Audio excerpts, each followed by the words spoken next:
Hello, this is Gorgnak, and I'm here with another Redstone tutorial video, and in this one, I'm going to be showing you some useful Redstone utility devices. So let's get started. These three over here are all repeaters. They basically have a signal go on, off, over and over again. This one right here is the most the simplest one, and I feel like it's the most useful.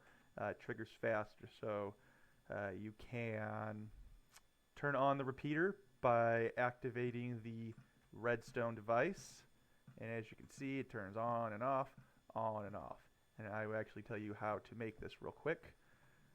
So the way it works is you need to place a hopper down, crouch, so you can have this hopper going into the other one, destroy that one, and replace the hopper. And basically what this will do is it will pass the item back and forth as long as there isn't any power to the hopper. So you can see that it just passes the item back and forth, back and forth. I feel like this is one of the most useful ones because it's a lot faster than the other ones and is pretty reliable.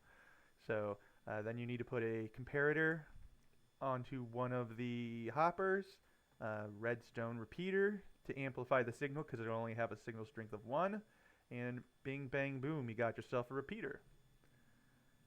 Alright, this one right here is pretty simple.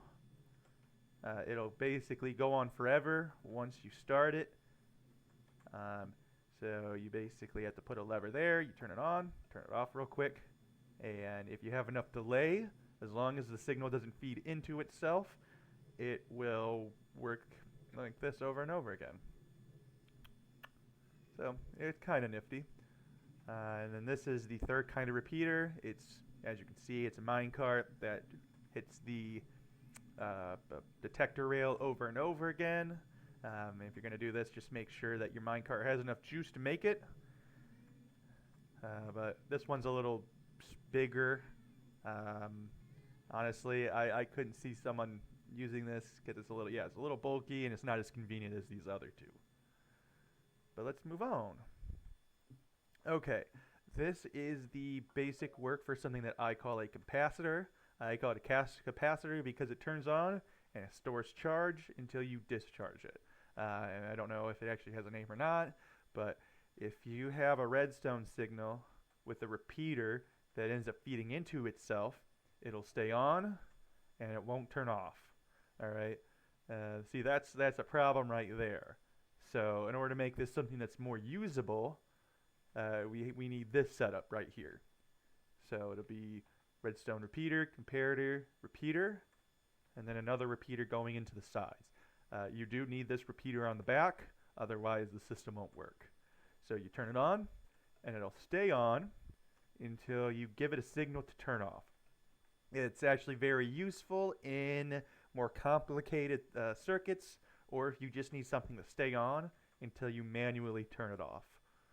Because I know I use it in counters, like a binary counter. I use it in the password lock, the digital one, and I also use it in a lot of minecart bays as well.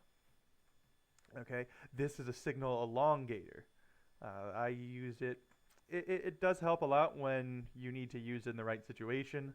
I use it in a 4x4 gate, or a 4 high gate, and then in a couple of other things where I just need a little bit of a longer signal than normal. So I'll show you. I'll push the buttons, and this normally lasts for 1 second, but once you push it, you can see that the redstone signal actually lasts a lot longer on the other side.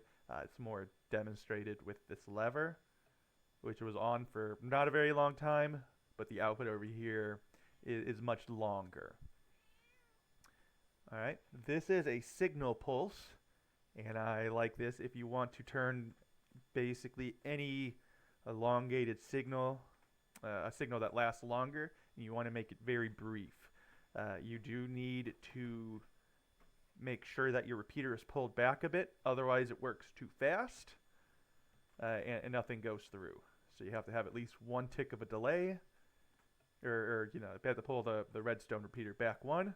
And so if you notice when you turn it on, no matter how long this stays on, the signal will only go on for a brief moment. Uh, I've used this with seaweed harvesters that I've hooked up to a timer. It's in a lot of various devices like my binary counter and such. So, uh, doot, doot. Okay, and then this is just slime and honey blocks. They both do the same thing. Honey blocks are easier to get. Slime blocks are a little more use. Their slime blocks are nice because you can basically use the slime balls to make sticky pistons. But basically, the way slime blocks and honey blocks work is they tend to move adjacent blocks with them as well. So if you take a look right here, if we move this to the down position, you can see that this is right next to it. And when we turn it on, the block doesn't move with it. And it also pulls these blocks down on top with it as well. So, yep.